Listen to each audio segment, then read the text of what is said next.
Good morning, Vietnam. Consciousness is everything. Consciousness is doing everything. It is making the life, it is making the matter appear itself, organized in specific atoms. You know, like it is that organized that you can put them in a Mendeleev, tab.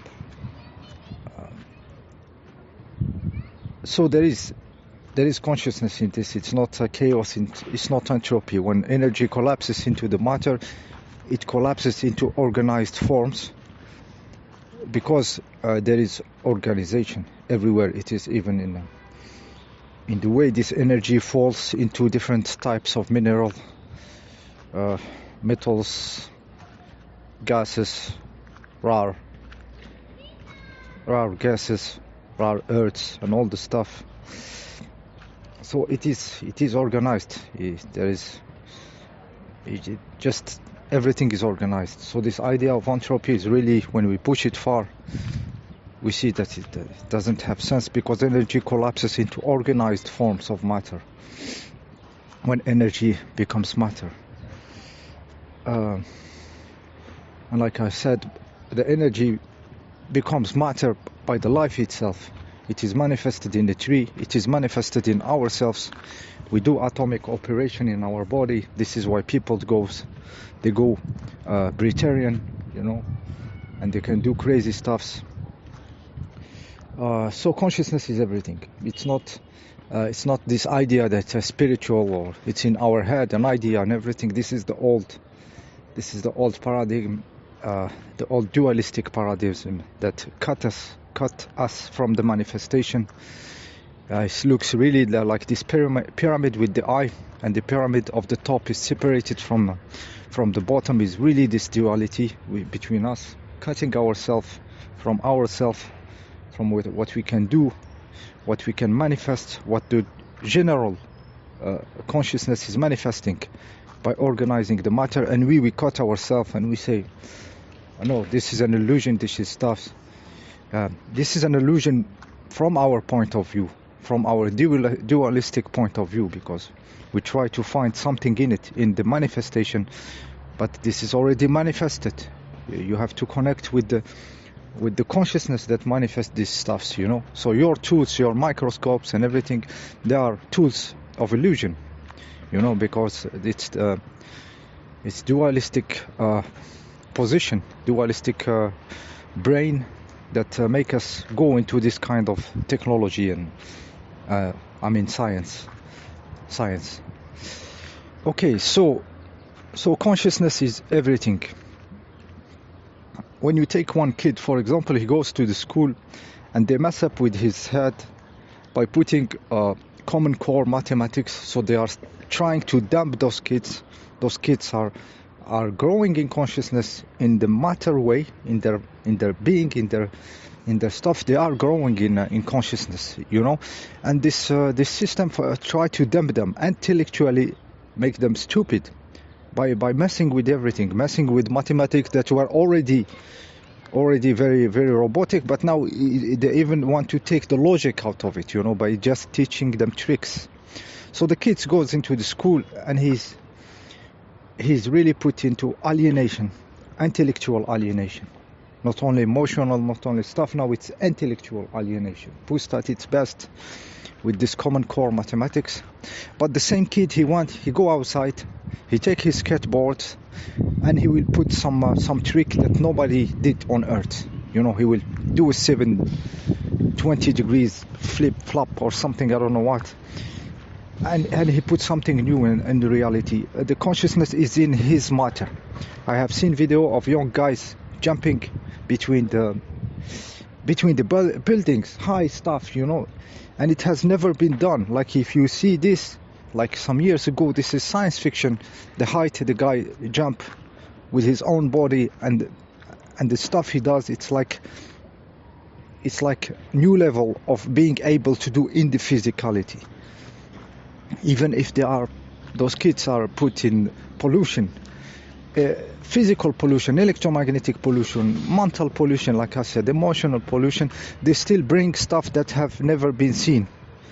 You know, kids, they are born, they play the piano 3 years, they play complex stuff. That means that they are already connected to the knowledge of the pianist, how he play.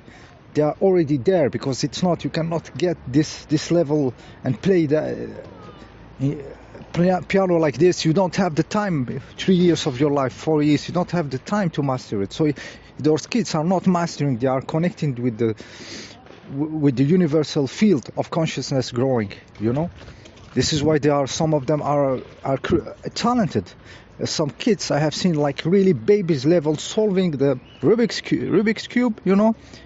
So the daughter, the girl, I mean small girl, was so young. Her hand, I don't know how she can handle the Rubik's cube, but she solved it even without seeing. She can memorize the Rubik's cube and solve it. The guy who invented the stuff, it took him months to solve it, you know, with the theory and mathematics stuff, to be able to put it back. But the small girl, 3 years, 4 years, does it like this, you know, connected to this consciousness growing. Music, art, they push the most disgusting stuff, you know, in the media. But you go outside in the street sometimes and you hear somebody with a guitar, a young guy or something, and they can go into other dimension, you know, in the art, painting, poetry, you know. So it's there, even if they are in the media, they are putting everything down. But the potential, they try to stop it, but it's there. They cannot stop them. And physically, I told you, I see stuff physically always crazy, more and more. In the physical is very important for me. It's the most important for me. Power is really the stuff, being able to be, you know, in a more powerful way. I'm thinking X-Men level, Dr. Manhattan level. This is for me consciousness, where I'm going. The stuff that interests me is not music, is not stuff personal way. It's my part of the consciousness that interests me as a being, you know. And this more and more crazy stuffs are happening, you know. You can see it in what people can do physically. You can see it. So consciousness is everywhere. It's not only in spirituality or stuff. I mean, in its pure stuff, spirituality is designed in its real form. It should be designed to free those capabilities, you know, to free us from limitation, and it is happening. Despite everything, it is still happening. Okay, I jump to another point.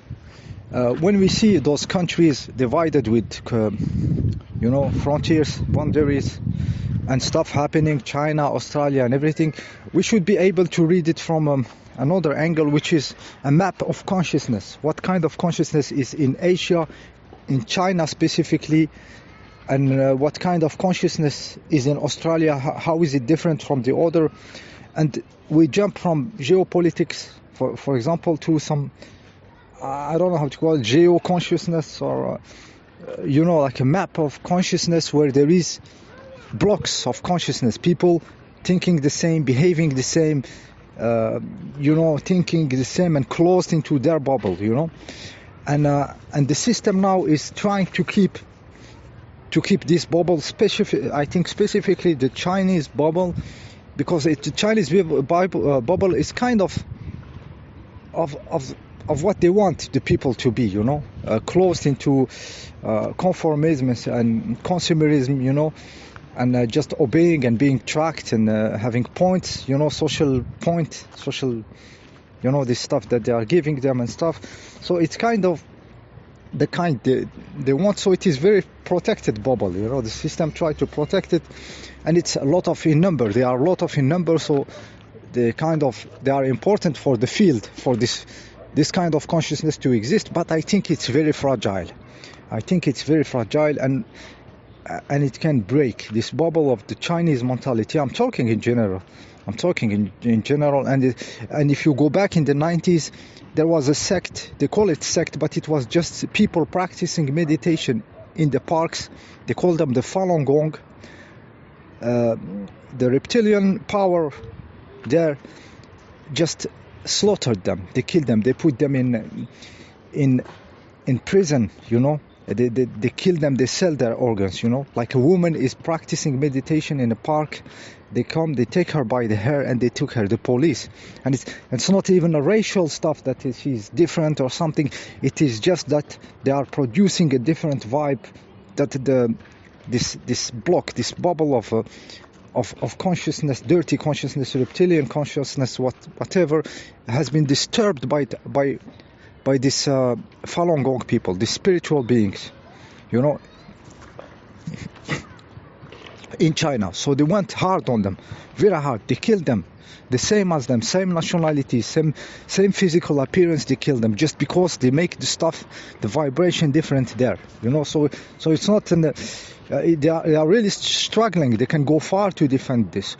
So we have to see this as I don't know how much this bubble of China can keep itself. I'm checking the time. Yeah, 11. I don't know how much it can keep itself. I think the vibration is of Australian people. Australian people there is it was very. It is different. It is the individualism, the idea of freedom and everything. It's always more into the Westerners, more into the. I mean the white people, the white. I'm generalizing, but this idea of not submitting, of not stuff, being free, even if they come from monarchies and stuff, you know. But still, there is this direction of being free, of being individuals. So the vibration there is shaking the structure. So we have to read this in a geo-consciousness point of view. What is happening there? So I think this dam. This water dam, the Three Gorges dam of water, they call it dam, yeah, is cracking. The real dam, the dam of consciousness, you know. Three Gorges, what could it be? Submission, conformism, herd mentality, you know, those three stuffs, maybe, or we can add on them. They can break. The consciousness can break, and it's a flood of change that can happen because of the number of brains, of crystal liquid that will make a quantum shift, a quantic shift into a different way of thinking. And since there are a lot, this can be a big event. So everything, it is. We see this giant economic stuff and everything, but they are. I would use they are weak. They have it's a giant with weak legs, you know, tiger of paper or paper tiger. They are weak, you know. They are weak. They have to give this image of being strong, but it can break. It can break. So when we say this, when we see this geo-consciousness or this consciousness politics map, we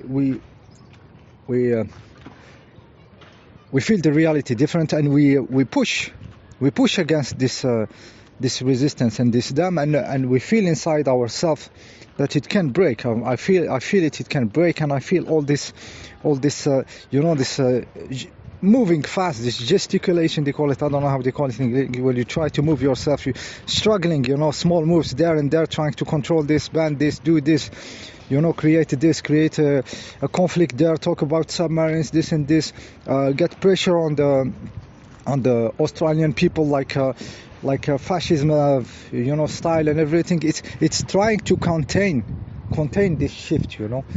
And I told you that this cocoa disease is deep inside. There is something happening, a shift happening in the human matter, in the bodies. It is a shift, like the consciousness is going to next level. So there is something happening, and they have to put, like, there is something artificial, so they will pollute themselves, the people and everything, and say yes, this is which are making the people sick with stinks and everything. But still there is something real, a shift, real physical shift, and those opposite forces forces of the past have to play like they are the cause of everything and in everything, even by harming the people more.